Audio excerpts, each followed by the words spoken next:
Assalamualaikum warahmatullahi wabarakatuh. Perkenalkan, nama saya Hani Rahmadani dengan nomor NPM 632111810, semester 6, Prodi Administrasi Bisnis non-reguler dengan mata kuliah Manajemen Strategi, dosen pengampu Bapak Yogi Sugiarto Maulana SSOS MSI. UMKM salah satu unit usaha yang berperan penting dalam pertumbuhan dan perkembangan perekonomian di Indonesia. UMKM juga merupakan salah satu penyokong di Indonesia, khususnya pada golongan menengah ke bawah. UMKM memiliki peran strategis dalam upaya pemerintah dalam mengatasi kemiskinan dan pengangguran, karena UMKM dapat menyerap tenaga kerja.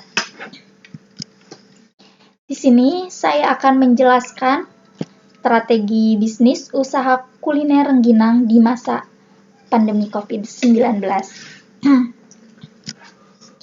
Rengginang merupakan salah satu makanan tradisional khas Kota Banjar, Jawa Barat yang kerap dijadikan oleh-oleh. Makanan ini terbuat dari beras ketan yang dibentuk bulat dan dikeringkan dengan cara dijemur atau menggunakan oven khusus.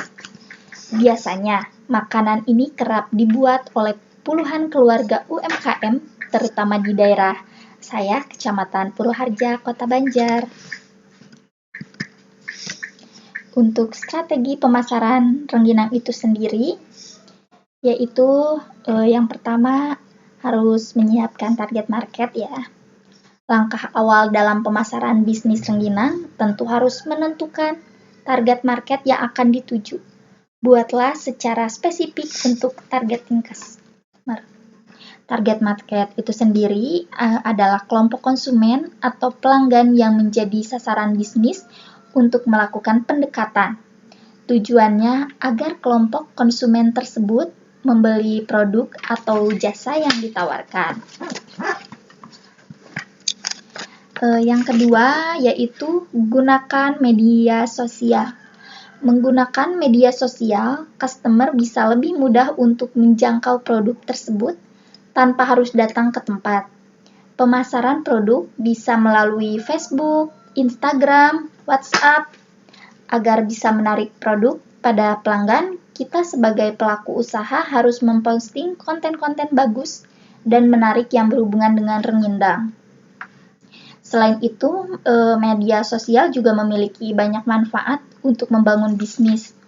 Dengan menggunakannya untuk mempelajari lebih banyak tentang pelanggan, mendekati audiens, dan melebarkan jangkauan brand, Anda akan mencapai konversi sebelum menyadarinya.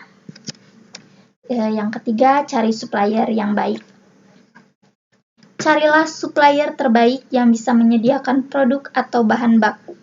Bandingkan beberapa supplier yang ada dan lihat kualitas produk, bahan baku, kemasan, dan harga dan lokasi. Yang keempat, menggunakan reseller. Buatlah program reseller yang menarik agar mudah dalam merekrut orang untuk menjadi reseller. Reseller terbukti sangat efektif dalam memasarkan produk, sehingga banyak pelaku bisnis menggunakan reseller. Selain itu, ada beberapa keuntungan menggunakan reseller. Yang pertama, reseller dapat meningkatkan penjualan, karena sebagai pelaku bisnis memiliki channel tambahan, penjualan melalui reseller akan membantu meningkatkan omset itu sendiri. Yang kedua, dapat menghemat biaya operasional. Dan yang ketiga, reseller dapat memperluas target market. Karena setiap reseller pasti memiliki target marketnya masing-masing. Dengan kata lain, reseller bisa berperan sebagai marketer sekaligus distributor tanpa harus mengeluarkan biaya untuk membayar gaji.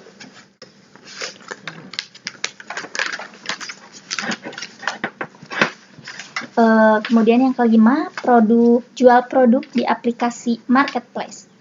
Marketplace sekarang platform menjual dan membeli barang yang sangat disukai oleh masyarakat Indonesia. Contoh marketplace ternama seperti Shopee, Tokopedia, Bukalapak, dan lain-lain dengan menggunakan marketplace bisa dilihat luas oleh masyarakat di seluruh Indonesia, sehingga potensi pemasaran bisnis rengginang untuk bisa berhasil sangatlah besar. Selain itu, ada juga beberapa kelebihan berjualan di marketplace. Yang pertama, lebih mudah memulai. Marketplace memungkinkan memulai bisnis online kapan saja. Yang kedua, hanya perlu modal minimal. Selain mudah mendaftar, marketplace tidak dikenakan biaya. Yang ketiga, sistem telah tersedia. Dan yang keempat, pasar sudah terbentuk. Dari penjelasan di atas dapat kita tarik kesimpulan bahwa pandemi COVID-19 yang terjadi di Indonesia tentu sangat berdampak pada ketidakstabilan dalam perekonomian, terutama UMKM.